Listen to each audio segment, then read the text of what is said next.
La Coordinación de Difusión Cultural de la Universidad Nacional Autónoma de México y la Dirección de Danza, a través de la Cátedra Extraordinaria Gloria Contreras en Danza y sus vínculos interdisciplinarios, presentan El patriarcado es un juez. Cuerpas que danzan, mujeres previniendo la violencia en el entorno dancístico. Muy buen día, bienvenidos y bienvenidas. Mi nombre es Vana Siriani y les doy la bienvenida a este segundo capítulo del podcast Cuerpas que danzan, mujeres previniendo la violencia en el entorno dancístico.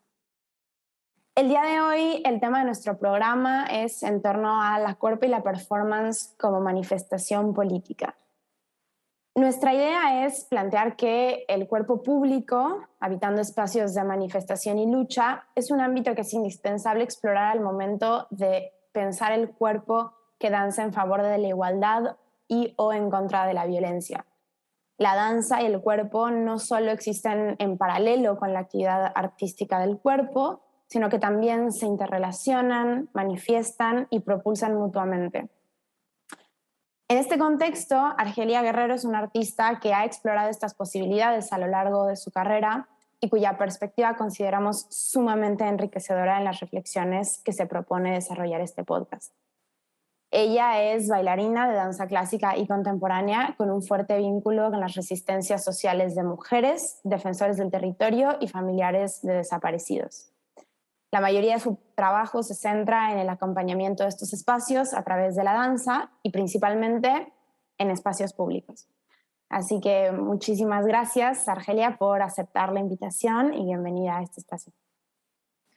Muchas gracias a ti, a ustedes, a la cátedra y pues me siento muy honrada por estar acá, pues platicando y reflexionando sobre pues las cuerpas, que para las bailarinas son como súper indispensables, pero a veces también somos bien violentas con ellas, a veces ¿no? también Entonces, se olvidan. Sí, entonces me encanta la idea de pensarnos desde nuestras cuerpas, ¿no?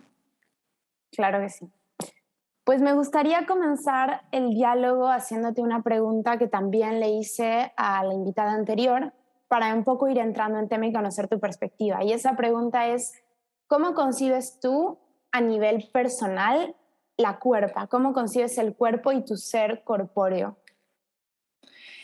Mira, yo lo concibo en tres ámbitos. Me pienso así y me concibo así. El primer ámbito es el del cuerpo como territorio. Es el primer territorio que habito desde que estoy en este mundo y es en el que me desarrollé y en el que pues generé lo que soy, ¿no? Y lo he construido a través de estos años. El segundo ámbito me gusta pensarlo en términos de formo parte de otro cuerpo colectivo, de un colegiado en el que me encuentro y en el que interactúo cotidianamente, a veces de manera muy hostil, ¿no?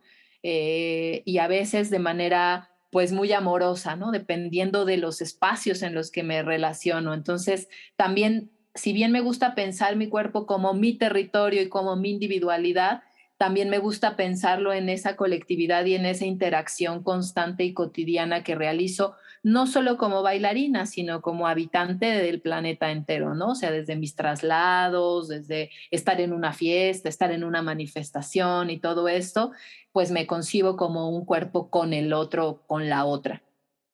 Y por último, lo pienso también como el primer lienzo desde el que me dibujo y me gusta expresarme y darme hacia los demás y hacia las demás. Me gusta pensarlo desde esa también perspectiva y desde ese territorio individual, colectivo, manifestar lo que soy, lo que pienso, y las ideas que defiendo a través de la propia cuerpa. Esos son los tres ámbitos en los que me gusta pensar el ser corpóreo desde también mi quehacer artístico y desde la reflexión teórica y desde la reflexión política que cotidianamente pues hago. Ya. Y teniendo en cuenta estas tres dimensiones, ¿cómo concibes o describirías el feminismo y su lucha? ¿Sientes que se relacionan? ¿Esa concepción del movimiento feminista puede establecer alguna relación con estas dimensiones del cuerpo? Sí, por supuesto. Bueno, pues el primer, pensándolo primero como un territorio desde la individualidad, pues es súper duro porque en principio el cuerpo de mujer, ser cuerpo de mujer, implica de inicio pues una hostilidad con el mundo, ¿no?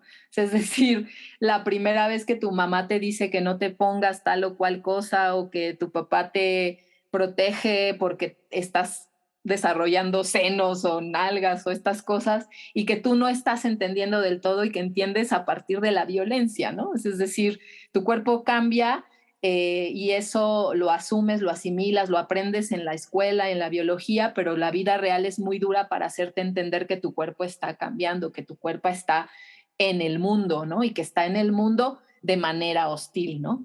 Entonces, desde esa territorialidad y desde esa manera de pronto adquirir conciencia de que eres un cuerpo, pues esa primera violencia es la que pues de inmediato te hace pensar pues cómo es que esa cuerpo está en el mundo. Y a partir de esa reflexión, pues es que muchas de las mujeres nos hemos acercado al feminismo, ¿no? O sea, es decir, eh, nos sabemos violentadas y por esa razón es que nos acercamos, ¿no? Como bailarina también ha sido un shock y una constante pelea con la cuerpa, porque de pronto la docencia en danzas también es muy violenta y te enseña a tú ser violenta con tu propia cuerpa, ¿no? Contigo misma. Y también hay un momento en el que paras, ¿no? Detienes, reflexionas y ves que no es inherente a la enseñanza de la danza, ¿no? Porque a veces tú consideras que así es, que la danza así se hizo, así se enseñó por los siglos de los siglos y no hay otro modo, ¿no? Y de pronto te das cuenta que sí hay otro modo, que no es sacrificable ni la disciplina, ni la seriedad, ni el profesionalismo. Eh, o sea, no es necesario sacrificarlo, pero sí hay otras maneras de enseñar disciplina, profesionalismo y compromiso sin ser violentas con tu cuerpo, ¿no? Entonces, pensar también, pues, cómo ejercemos profesiones también te lleva a una reflexión de cómo ejerces docencia, cómo te profesionalizas, cómo interactúas con los demás cuerpos, cómo tú también puedes llegar a ser violenta con los cuerpos de las otras, ¿no? Y a veces avergüenza mucho, ¿no? O sea, también el feminismo de pronto es ponerse un espejo de muchas prácticas que una misma también ejerció porque aprendimos así, ¿no? Y fuimos violentas con las de al lado y fuimos competitivas con las de al lado y fuimos duras con las de al lado y de pronto cuando nos damos cuenta que también nosotras mismas somos violentas con nosotras, pues es un shock, ¿no? Que te invita a parar, a reflexionar, a politizar esas sensaciones, esas emociones y a ponerlas en una dimensión pues de categorías políticas, ¿no? Que tiene que ver con la opresión, que tiene que ver con el patriarcado, que tiene que ver con el capitalismo, que tiene que ver con la fetichización del cuerpo, que tiene que ver con el racismo, que tiene que ver con la condición de clase. Y entonces, pues eso, te das cuenta que toda esa vivencia, que toda esa experiencia de vida y experiencia profesional obedece a una condición material o que obedece a un sistema político particular, ¿no? Que tiene todas estas categorías que menciono y entonces pues es necesario politizar y reflexionar y por eso es que uno se acerca al feminismo como herramienta de lucha, como herramienta de interpretación del mundo y de transformación del mundo. Claro, me parece muy interesante esta perspectiva de siempre mantener esa interseccionalidad, ¿no? Como cuando pensamos esto, y también como siempre un fenómeno complejo. Me gustaría preguntarte qué relación o qué tipo de relaciones encuentras entre, por un lado, lo que puede ser el autoconocimiento del propio cuerpo y la apropiación, ¿no? de nuestra propia corporalidad y la idea de empoderamiento feminista, sobre todo pensándolo desde el lado de la danza, porque yo siento que puede haber como enlaces o formas en donde ese autoconocimiento puede jugar a favor, pero también en donde esa autoobservación constante puede jugar en contra. Entonces, ¿qué relaciones encuentras o qué incluso contradicciones encuentras en ese fenómeno? Bueno, pues lo decía hace rato, es complejo, o sea, creo que también muchas de nosotras lo aprendimos ya a través de los años y de la experiencia, y creo que hay una responsabilidad ya quienes somos, por ejemplo, docentes, en transformar y subvertir estas formas, ¿no? Porque nosotros lo entendimos desde la violencia, insisto, desde el ser, eh, pues, implacables con la propia corporalidad, ¿no? Y entonces, pues este autoconocimiento es a partir casi como del reclamo propio, ¿no? O sea, en danza no sé si a todas nos pasa, pero sí es una generalidad. En danza sabemos lo que no tenemos, ¿no? Lo primero que aprendes es lo que no tienes, lo que no vas a hacer nunca y las carencias que tienes, ¿no? O sea, es lo primero que aprendes.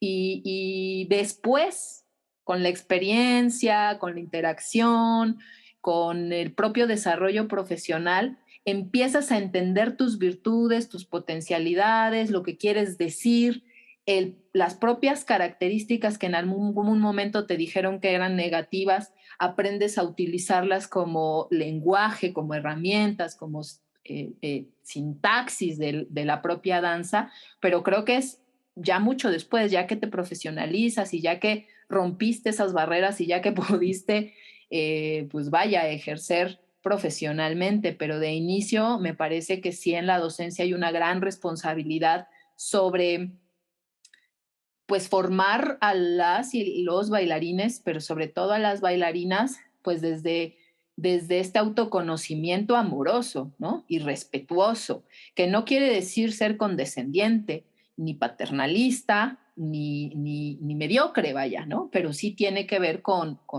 ser respetuoso consigo mismo, ¿no?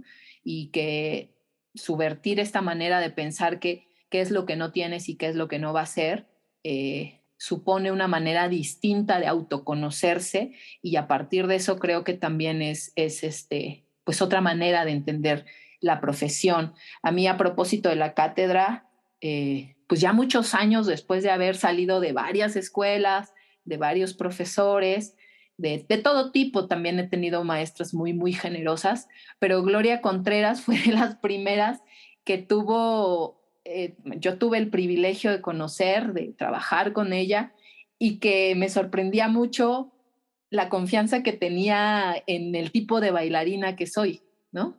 Y ella me empezó a dar como luces sobre cuáles eran las cualidades que yo tenía, ¿no? Porque yo había desarrollado todo lo que no era, ¿no? Y entonces cuando ella me empieza a decir todo lo que ella veía, yo decía, ¿a poco esa bailarina soy yo, no? Y era como, Claro. te cae y fue un momento de epifanía que yo le agradezco infinitamente porque la verdad es que pues pensaba irme de la danza, ¿no? O sea, era como, yo no sirvo para esto, me voy. Y cuando ella ve eso y me dice, eres así, tienes esto y esto que no tienes también puedes utilizarlo de esta manera porque es parte de lo que te define como persona, fue como maravilloso para mí y que lo llevo siempre también pensando en cómo con mis alumnas hacerles sentir esa parte, ¿no? Como de cómo eso da un poder de manifestación, pero sobre todo da seguridad,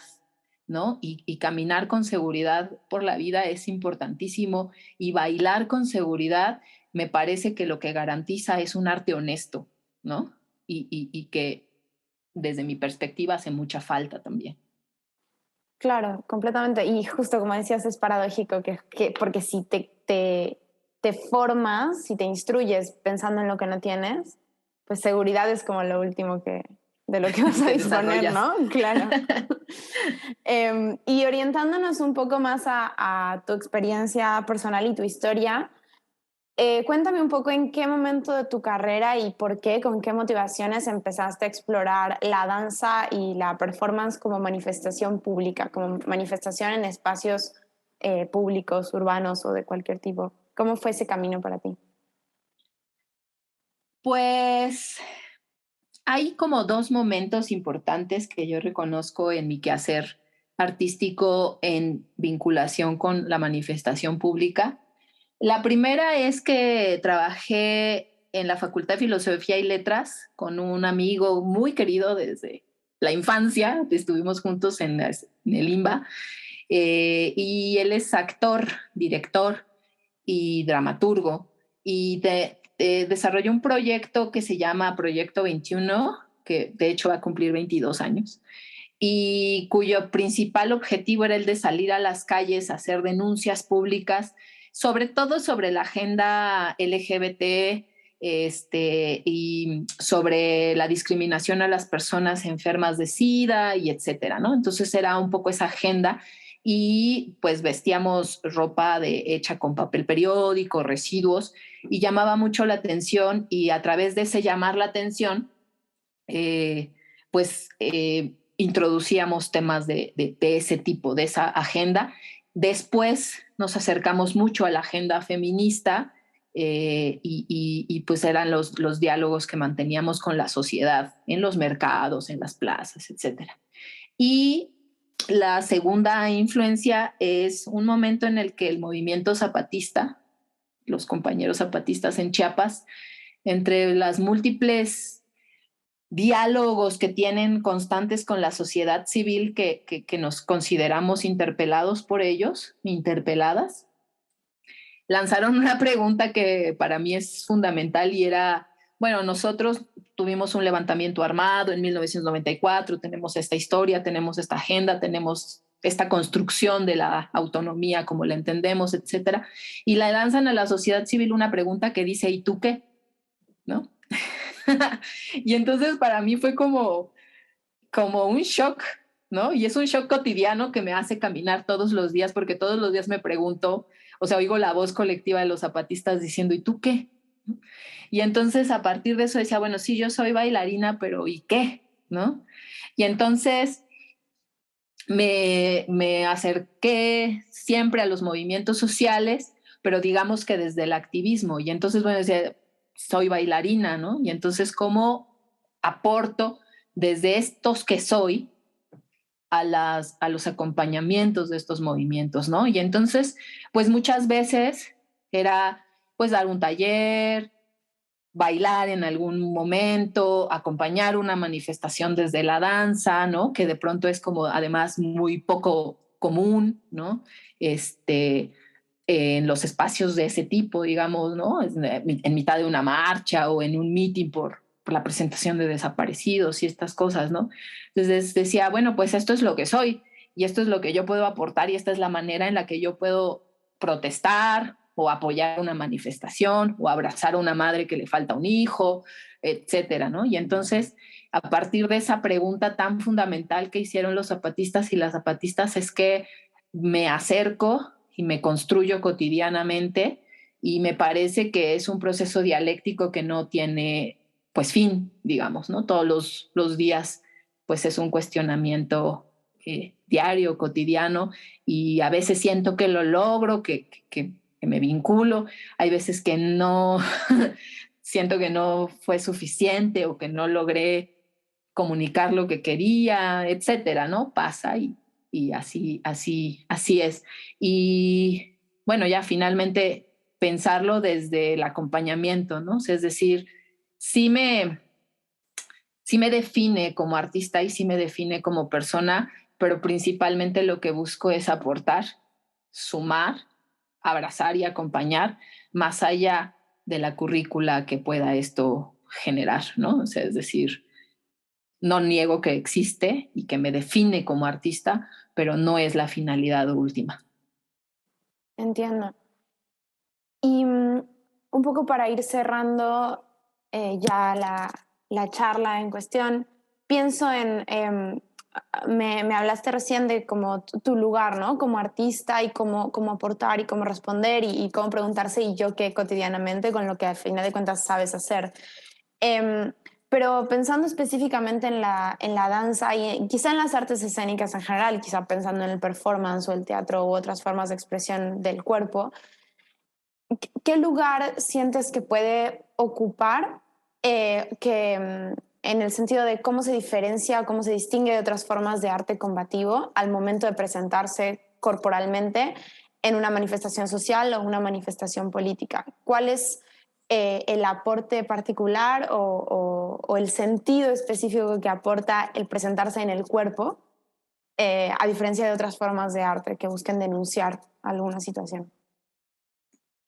Es compleja la pregunta, pero, o sea, de entrada, me parece que es curioso porque cuando participas de una manifestación o de un espacio público, la mayoría de las personas que están ahí lo que están poniendo es su territorio y su cuerpo, ¿no? Es decir, esa parte ahí está, aunque no todo el mundo lo estamos haciendo de manera consciente.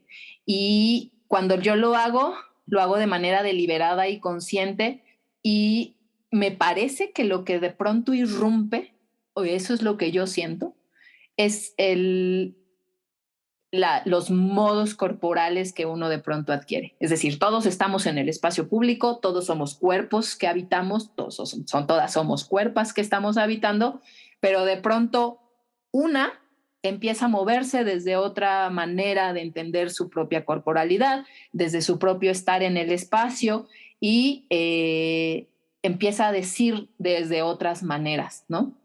Entonces, me parece que de pronto contrasta, irrumpe en el espacio público.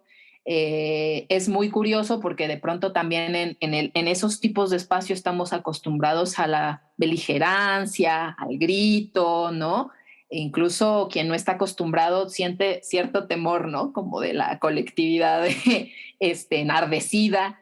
A mí me pasa un poco lo contrario, a mí me malentona bastante y entonces me da como esta especie de respaldo colectivo que parece que estoy difuminada entre la masa, pero de pronto irrumpo como individualidad desde otra manera de mover el cuerpo, de entender el cuerpo, de dialogarme desde el cuerpo, y entonces también hay un contraste, ¿no? Hay una manera más sutil de decir las cosas y eso de pronto genera contraste, genera irrupción y entonces pues la gente ve, ¿no? O sea, la gente atiende lo que está sucediendo.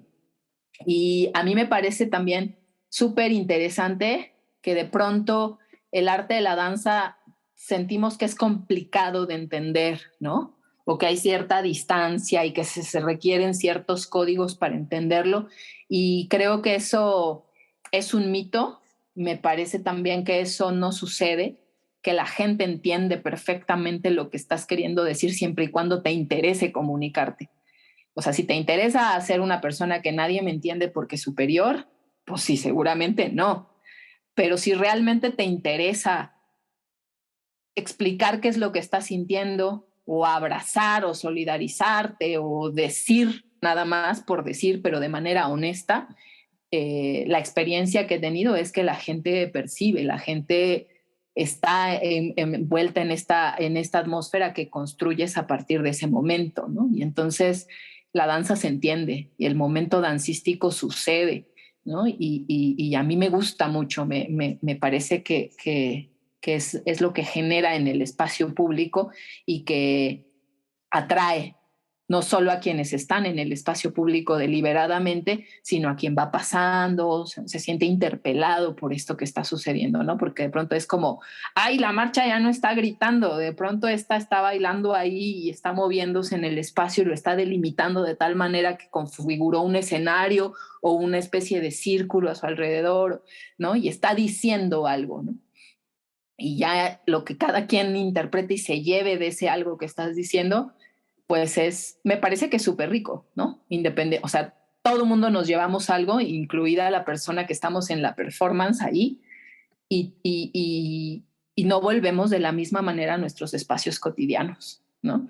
Y desde esa perspectiva la veo, lo miro y percibo que se recibe desde los otros espacios, ¿no? Y por último, pienso que también se rompe esta idea de artista público, ¿no?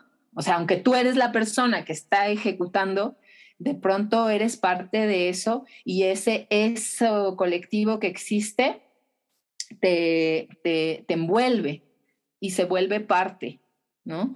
Y entonces esa barrera, pues ficticia, cae, ¿no? Lo que llaman la cuarta pared, cae, Claro. ¿no? Y bueno, a mí eso me parece fascinante. La verdad es que creo que es digno de muchos estudios, de mucha reflexión, de mucha plática, porque si bien el teatro tiene su encanto, te envuelve en una atmósfera muy particular, el teatro, y a mí me gusta, el espacio público tiene otra cualidad, ¿no?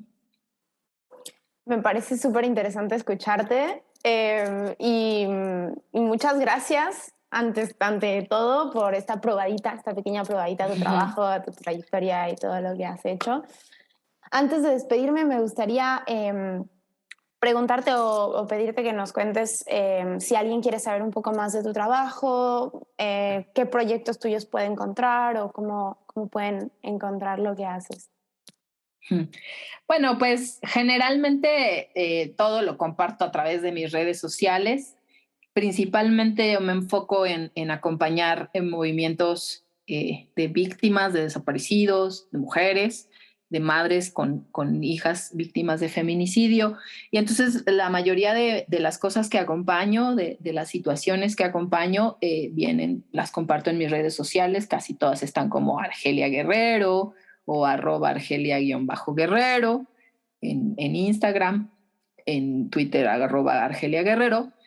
Principalmente están ahí y hay otra página que es Proyecto 21, que es en donde comparto también el trabajo de la performance que llegamos a hacer, cabaret callejero y estas cosas. Principalmente es en donde pues, publico todo lo que hago.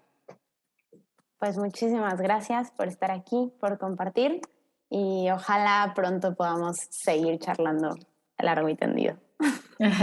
Sí, claro que sí. Muchas gracias a ustedes por la invitación, por el diálogo, por la provocación y a Pau que hizo el contacto, Claro el que sí. Mención reconocimiento. especial a Paulina Segura, que hizo esto Sí, posible. sí, muchas gracias. Agradecemos mucho a todo el público que nos acompañó hasta este momento, así como a la Cátedra Extraordinaria Gloria Contreras por hacer este programa posible. Y los invitamos muy cordialmente a sintonizar el próximo episodio de este podcast, Cuerpas que Danzan, Mujeres Previniendo la Violencia en el Entorno Dancístico.